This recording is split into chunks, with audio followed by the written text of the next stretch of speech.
Okay, welcome back. The next step, we're going to remove the air intake housing, which has a couple of wires and clamps to it.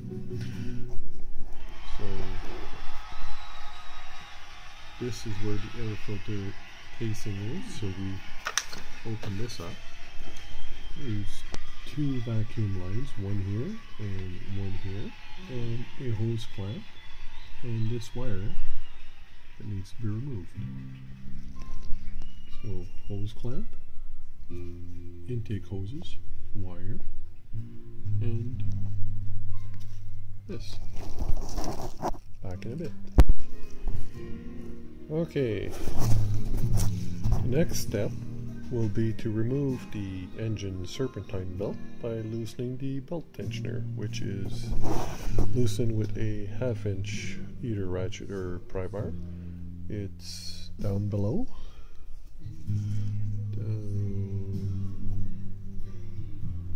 I'm not sure if you can see down there, but there's my hand, and the ratchet is down there, so that's the next step to remove.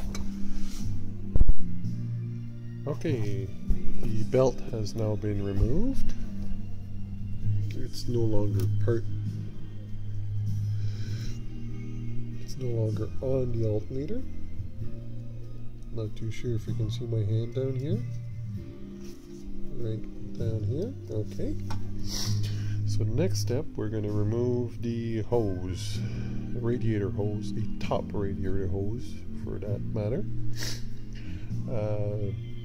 This could be either steps, either the belt or the hose first, whichever you're comfortable with. But for me, I'm going to remove that hose now.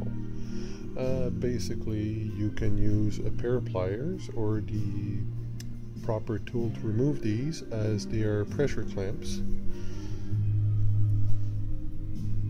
There's one here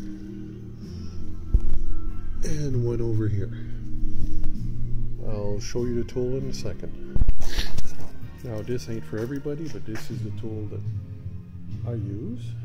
It's basically almost like pliers with a wire up and about, and the end just basically clamps onto the hose clamp.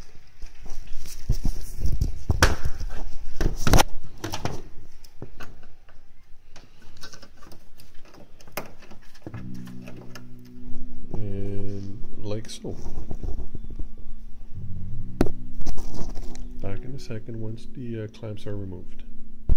Okay, now the hose has been removed and the clamps. The next steps will be to remove the power steering bracket, which is over here, right there, which comprises of two 8mm bolts over here and one over here. And after that, I will remove the alternator, which is over here, which will liberate a lot of space and access. Okay, so back in a minute, and the bolts for the alternator are 10mm, and over here are 8mm in case I forgot to mention it. Thank you.